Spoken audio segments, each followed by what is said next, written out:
to crew aboard the space station with the use of our Dragon crew and cargo vehicles. And today, for the first time, we have a new spacecraft on board Falcon 9 with the same purpose in mind. We are excited to be launching Cygnus to low Earth orbit on its 20th resupply mission to the International Space Station. This is the first Falcon 9 launch of Cygnus this year. As part of NASA's commercial resupply services contract, SpaceX and Northrop Grumman offer safe, reliable, and cost-effective transportation to and from the International Space Station. Now, in fact, Dragon and Cygnus are currently the only two operational U.S. cargo supply vehicles capable of supporting station activities, and Falcon 9 is the only U.S. launch vehicle in operation capable of delivering these spacecraft to low Earth orbit. The teams here at SpaceX are proud to provide these services which ultimately further our goal of one day making life multiplanetary. Now at T-minus 15 minutes and 30 seconds, all is looking good for an on-time launch. The vehicle and payload are healthy, the range is ready to support, and weather looks great there in Florida. As you might imagine, the crew on board the space station is preparing for their upcoming delivery. For more on those preparations, NASA's Rob Navius. Rob? Well, thank you, Jesse, and good day to everyone from Mission Control in Houston and the International Space Station Flight Control Room here at the Johnson Space Center. It's a full house aboard the International Space Station with 11 crew members representing 8 nations in support of the Axiom 3 mission. But the focus of attention today is the Falcon 9 launch of the SS Patricia Hilliard Robertson Cygnus cargo craft, Northrop Grumman's resupply vehicle that is poised to deliver 4 tons of science and supplies to the outpost. Now, a launch today for Cygnus will bring the spacecraft to the station in the wee hours Thursday, where NASA astronauts Jasmine Mogbelli and Laurel O'Hara will be poised in the cupola at the robotics workstation, ready to extend the Canadarm2 robotic arm to grapple Cygnus for its installation to the Earth-facing common berthing mechanism on the Unity module for a stay of about 6 months. Originally, Cygnus was to have spent 4 months on the station, but its stay has been extended to mid-July to accommodate stowage and potential reboost capability. So with you, Jesse, we're watching the countdown clocks ticking backward. Now back to you in Hawthorne. Awesome. Thanks, Rob. Falcon 9 is a reusable 2-stage rocket designed and manufactured by SpaceX for the reliable and safe transport of people and payloads in Earth orbit and beyond. Today marks SpaceX's 305th launch, and for those of you following along, you'll know that about 1/3 of those launches were in 2023 alone and represent 80% of the world's total mass to orbit. We are currently launching about every 3 days and are looking to launch up to 150 missions in 2024.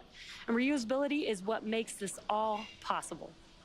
Starting from the bottom of the rocket, the first stage, also referred to as the booster, makes up over 60% of the entire length of the Falcon 9 vehicle. It's also the part of the vehicle that gets reused over and over. In fact, the dark soot that you see around the lower part of the first stage are remnants from its previous 9 launches.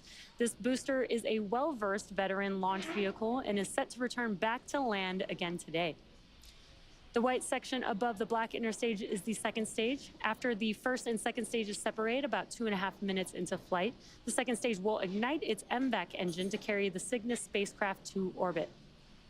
Above the second stage is the payload fairing, which is the nose cone structure at the very top of the rocket.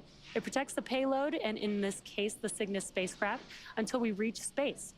Around 3 minutes into flight, once we've exited Earth's atmosphere, we will jettison the fairing halves and attempt to retrieve them once they return back down to Earth. This payload fairing was customized to accommodate late load operations on the pad, and we'll talk more about these modifications a bit later in the program. For now, let's learn a bit more about the spacecraft itself. Rob?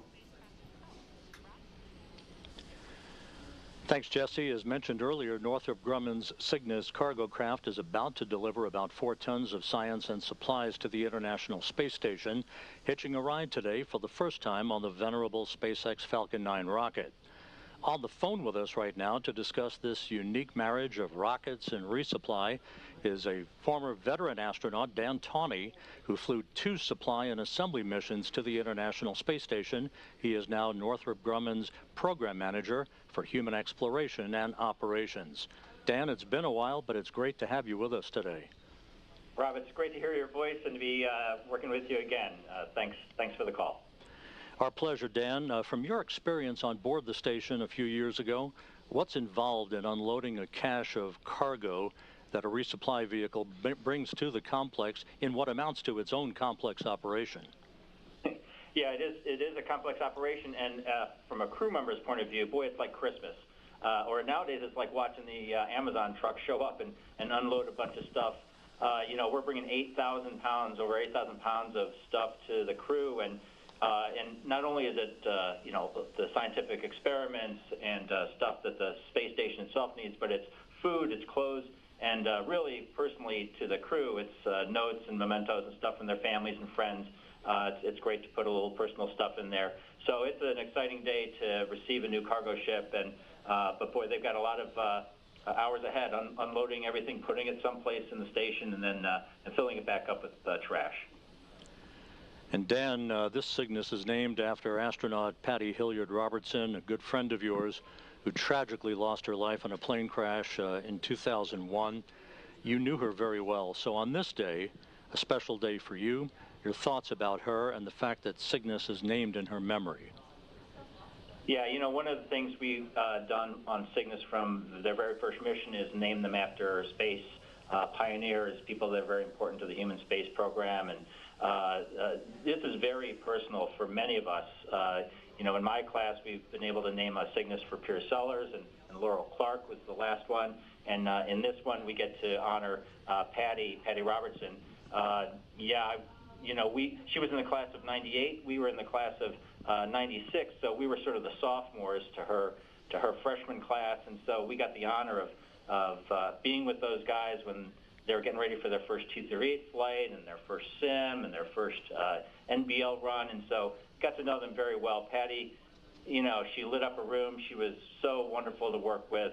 Her attitude was great. She was smiling. Everybody loved her, and it's such a tragedy when we lost her. So it is certainly my pleasure and my honor to be part of the Cygnus team that gets to honor Patty and her memory and get her into space sort of officially, or get her namesake into space. So it's really a fantastic honor and a pleasure for us to be able to do that. Dan, thank you so much for your time today. Appreciate your thoughts, and good luck today. Dan Tawney, Northrop Grumman's Program Manager for Human Exploration and Operations. With that, Jesse, back to you in Hawthorne. In order to support Cygnus missions, SpaceX designed a custom fairing and payload transfer truck with a mobile clean room to support late load operations, which happen while the rocket is horizontal and on the pad deck. Late load refers to loading cargo in the final hours before launch and after the spacecraft has already been encapsulated inside the fairing. The fairing modifications includes a new roughly 5-foot by 4-foot fairing door that opens directly into the mobile clean room. At T-minus 24 hours, late load ops began. Techs removed the door and opened Cygnus's forward hatch to load time-sensitive cargo right on the pad. And then at T-minus 7 hours, Falcon 9 went vertical. Now with T-minus 8 minutes to go, all is looking good for an on-time liftoff today. Again, the payload and vehicle are healthy. The range is ready to support, and weather looks amazing over there in Florida. For now, let's head back to Rob for a closer look at the science on today's mission. Rob? Jesse, thanks. We're at T-minus 7 minutes, 30 seconds and counting to the launch of the Falcon 9 rocket and the Northrop Grumman Cygnus cargo craft, which, as we said, is delivering about 4 tons of science and supplies to the space station. Science for every crew that lives and works on board the station is the main objective of activities up on orbit. Today's delivery is designed to improve robotic surgeries on Earth, 3D printing techniques, and the growth of cartilage and microgravity. So let's take a quick look at the science aboard Cygnus.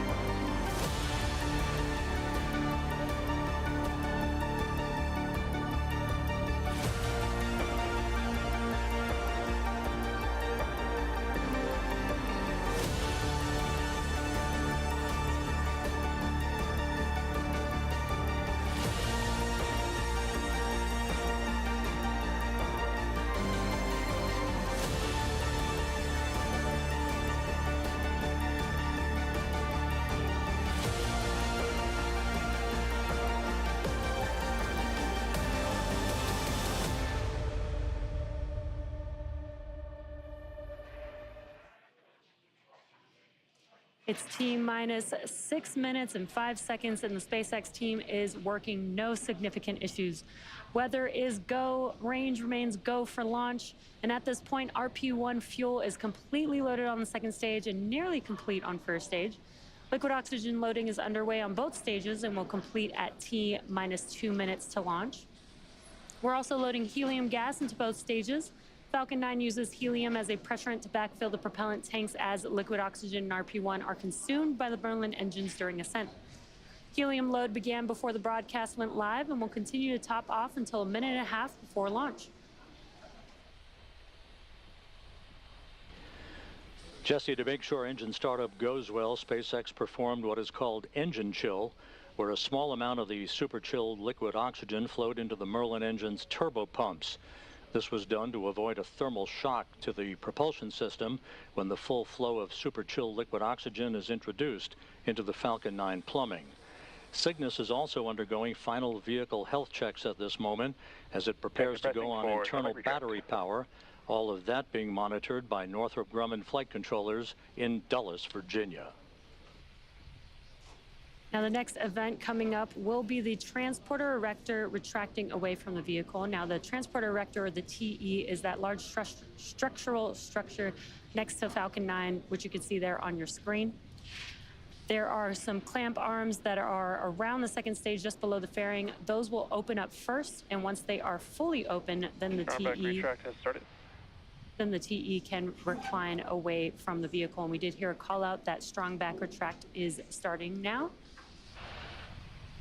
And it's a bit slow and slight, but you can see on your screen those clamp arms that I mentioned just below the fairing there are opening up. Again, in these last few minutes, Falcon 9 is performing final health checks on its primary communications, avionics, and propulsion systems in preparation for flight.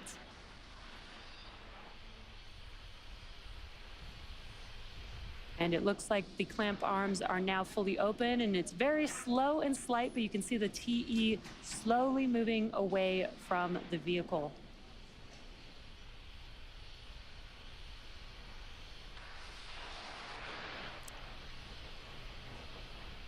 And that should conclude the TE retraction. Now, we may hear some callouts that engines are also sufficiently chilled as we get a little closer to liftoff.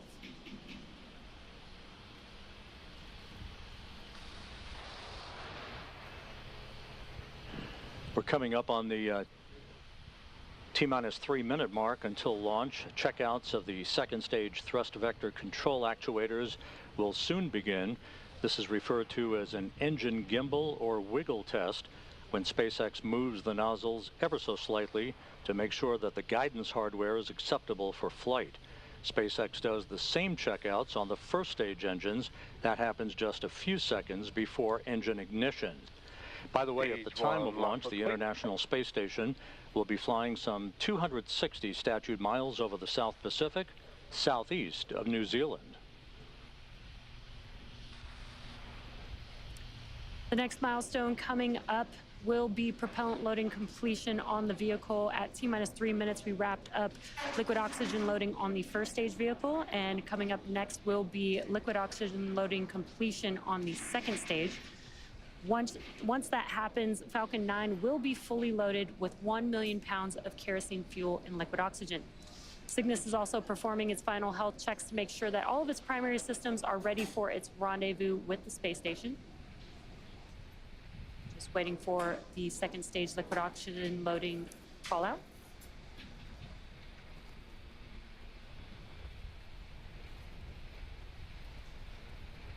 Stage 2 lock flow complete. And there it is. That concludes propellant loading on Falcon 9. Now that this is complete, we will begin to vent out, and you can see it there on your screen, the liquid oxygen line on the transporter erector.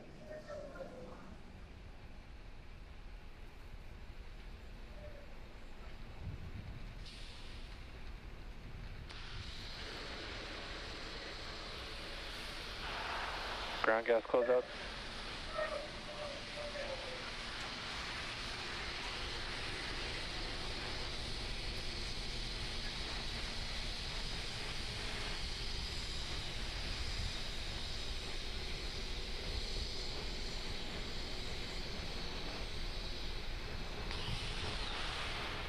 Falcon 9 is in startup. There's the call. Falcon 9 in startup. Cygnus now transitioning to internal power. The Falcon 9 computers are in final pre-launch checks. That instructs the rocket through the last seconds before liftoff. Falcon Cygnus Both stages NG-20 now go for being launch. pressurized for launch. The range remains go for launch. A pristine day for a launch from the Space Coast. T-minus 40 seconds and counting.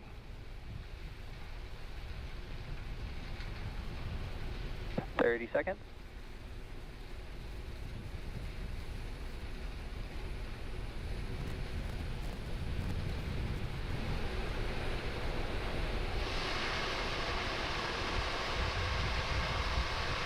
Seconds. T-minus 10, 9, 8, 7, 6, 5, 4, 3, 2, 1. Ignition, engines full power, and liftoff. Go Cygnus, go Falcon.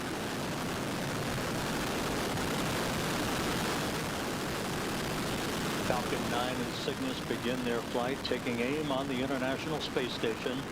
Pitch and roll program are in. Falcon 9 arcing out to the northeast. MOD team pressure dropping.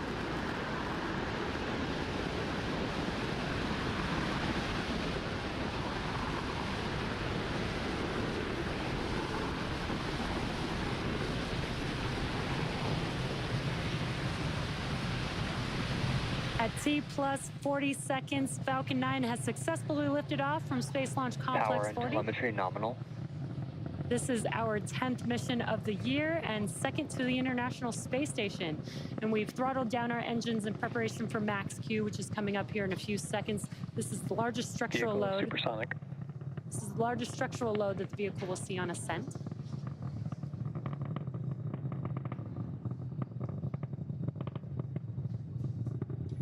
Max Q. And great news, we've passed through max Q and are throttling those engines back up.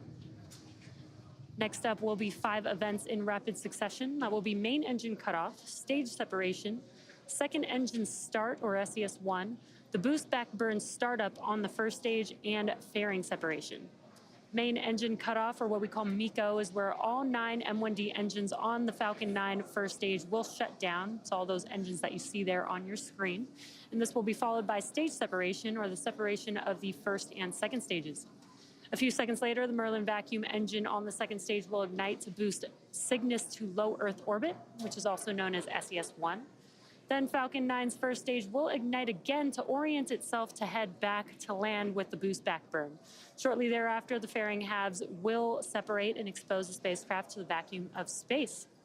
Again, those 5 events coming up in a few seconds. MECO, stage separation, SES-1, the boost back burn starting up, as well as fairing separation. MECO. Stage separation confirmed.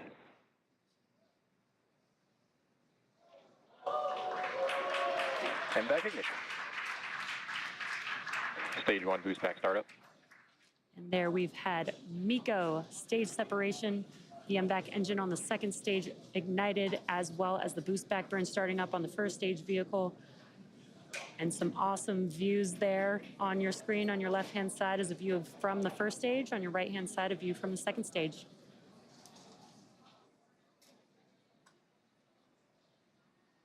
Fairing separation confirmed.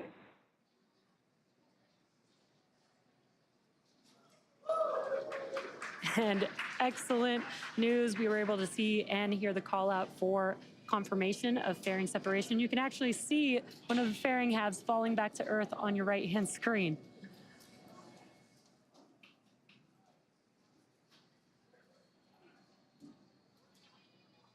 Stage 1 boost back shutdown. And we heard that call out, and you can see on your left-hand screen that the engines on the first stage vehicle have shut down, and that concludes the boost back burn for the first stage vehicle. You can also see that the grid fins are now deploying on the first stage. Both vehicles are following nominal trajectory. And great call outs that both vehicles are on nominal trajectories.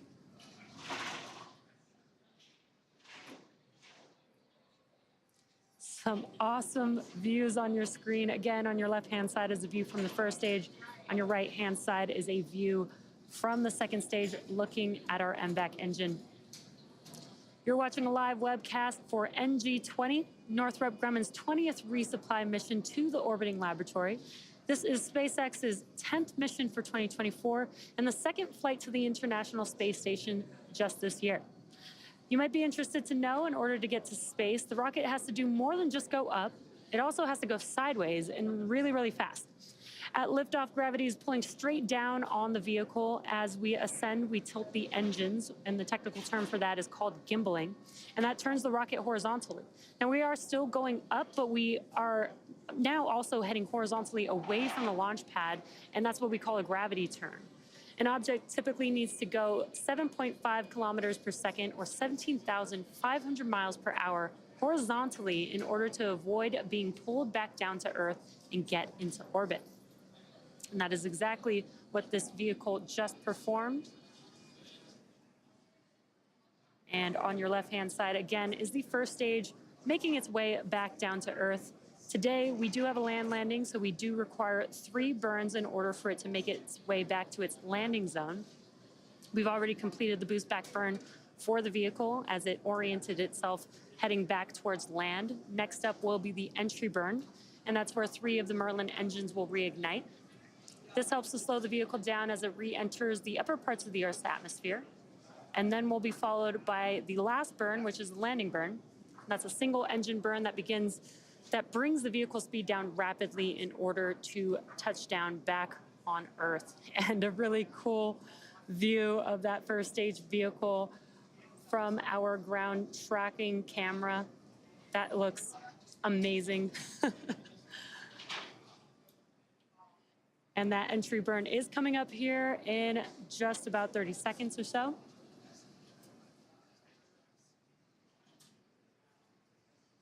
Views look amazing today. Again, you can see on your left-hand screen the view of Earth in the background of the first stage as it's coming back down to Earth to land on our landing zone. Right-hand screen, again, is of the second stage looking aft at our MVAC engine.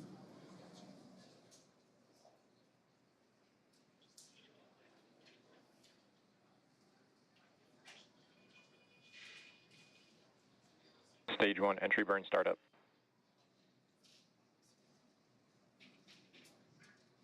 We just heard that call out, and you can see on your left-hand screen that the engines on the first stage vehicle have reignited.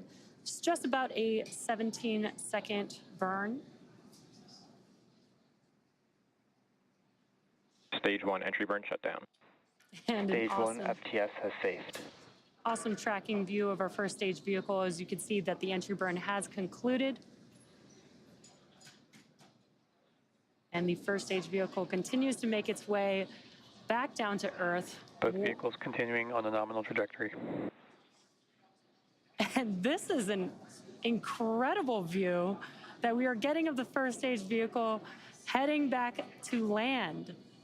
Right now it's using its 4 grid fins to guide Stage 1 transonic.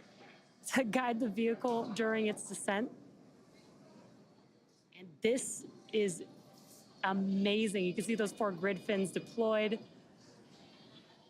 What a view that we have. Stage 1 landing burn. And you can see that the landing burn has begun for the vehicle. Let's watch as Falcon 9 touches back down on land.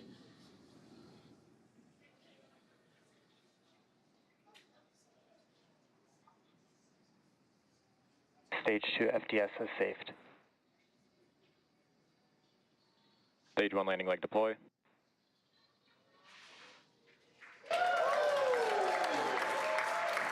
Stage 1 landing confirmed. What a sight to see.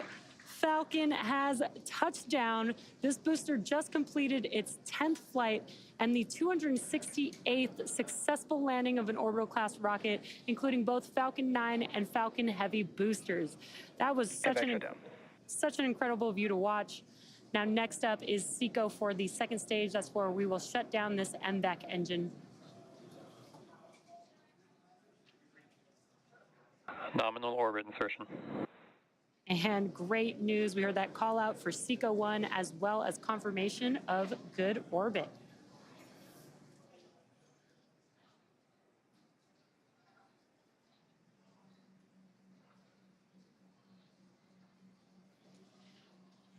At T plus 9 minutes and 15 seconds into the mission, the second stage has one last major task, commanding separation of the Cygnus spacecraft just a few minutes from now.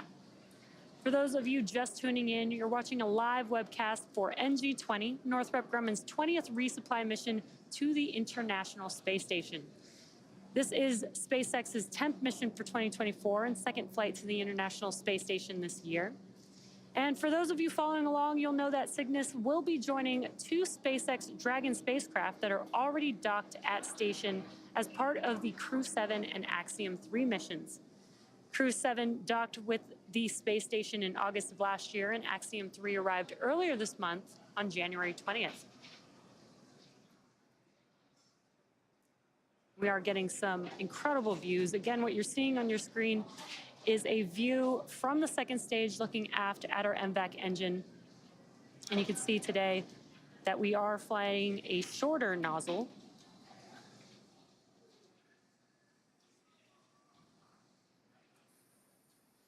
And there you can see that shorter nozzle there on your screen. Both Northrop Grumman and SpaceX have a long history of supporting the International Space Station with cargo missions like today's. SpaceX's first commercial resupply services, or CRS mission, CRS-1, launched in 2012 and made history by restoring America's capability to deliver and return cargo to the station.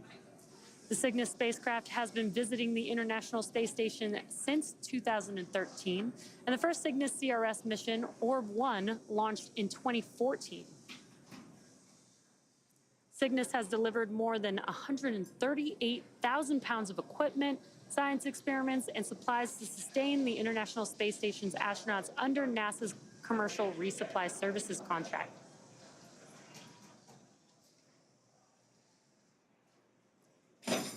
The most recent cargo resupply mission was SpaceX's CRS-29, and that was at the end of 2023, delivering more than 6,500 pounds of scientific research, crew supplies, and hardware to the orbiting laboratory.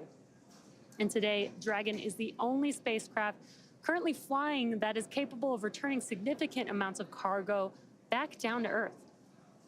The CRS partnership has helped build a strong American commercial space industry that will soon take us to destinations beyond low Earth orbit. Now, in fact, these missions provide critical learnings that will help us develop a human presence on the Moon and Mars, which will require a steady supply of cargo missions to grow and thrive. Again, if you're just now tuning in, we've had an on-time liftoff from Cape Canaveral at 12:07 p.m. Eastern Time. We had a good stage separation. Falcon 9's first stage returned back to land and touched down for landing. Now, right now, what you're seeing on your screen is a view from the second stage vehicle looking after our MVAC engine, but the Cygnus spacecraft is still attached.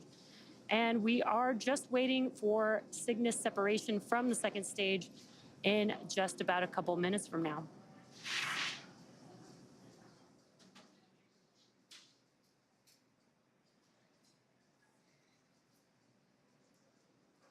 Again, getting some awesome views here. And you can see that the vehicle is coasting. On your bottom right-hand corner of your screen, you can see the speed as well as the altitude of the vehicle with the payload attached. As a reminder, this is the first SpaceX launch of Cygnus this year. Cygnus refers to the constellation that is visible in the northern night sky. It's the company's tradition to name each Cygnus spacecraft in honor of an individual who has made substantial contributions to human spaceflight. Northrop Grumman named the NG-20 Cygnus spacecraft in remembrance and celebration of the life of NASA astronaut Dr. Patricia Patty Hilliard Robertson. Following separation, Cygnus will have a nearly 40-hour transit to the space station, where the station's Canadarm2 will grapple Cygnus, and the spacecraft will attach to the Unity module's Earth-facing port for cargo unloading by the Expedition 70 crew.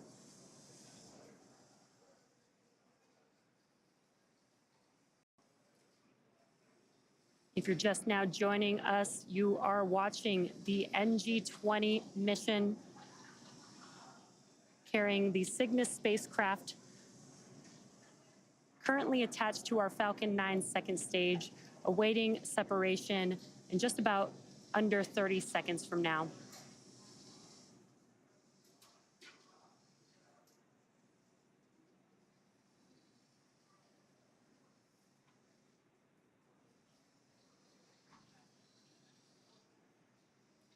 That view that you see there on your screen is looking forward at the payload. And separation coming up here in a few Cygnus seconds. deploy confirmed.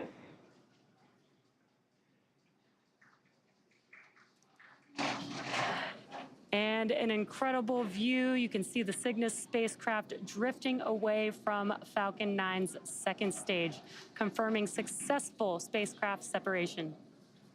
The Cygnus spacecraft is now on its way to the International Space Station, expected to arrive in just under 40 hours at 3:20 a.m. Central Time. And that's going to wrap it up for me here in Hawthorne. Be sure to check out spacex.com/launches for a schedule of our upcoming missions. In the meantime, Rob, what's next for Cygnus? Jesse, thanks very much. Great ride into orbit for Cygnus, and I must tell you that the flight controllers here in the International Space Station Flight Control Room were simply mesmerized by that great video of the first stage landing following its job to deliver Cygnus on its way to orbit. Joining me now on the phone here in Mission Control in Houston is Jeff Arend, the manager for the Systems and Integration Office for the International Space Station program. Jeff, welcome in with us today. Yeah, Rob, thanks for having me. Yeah, it's always good to talk with you. Jeff, a pretty significant day. How significant for the program was today's launch as SpaceX and Northrop Grumman collaborated to send Cygnus on its way to the station? Yeah, I guess I'd start by kind of echoing what you just said, that both of our commercial partners, but for cargo and science delivery, as you said, Northrop Grumman and SpaceX, you know, they've each done an amazing job in all aspects of the service that they provide ISS. And as you kind of alluded to, they've stepped up their game even more this time around with the basically a seamless arrangement to launch Cygnus for the first time on a Falcon 9. So yeah, I can't say enough there. And as you know, the plan going forward is to continue this arrangement for at least a couple more Cygnus flights. And given the overall importance of cargo and science to our mission, you know, the significance of this partnership can't be emphasized enough. It's really hats off to these guys. Jeff, if you would, pretty busy up on the station, 11 crew members, 8 nations being represented in the midst of Axiom 3. So over the next 48 hours, outline for us the upcoming activities for the crew on board as they prepare for Cygnus's arrival Thursday.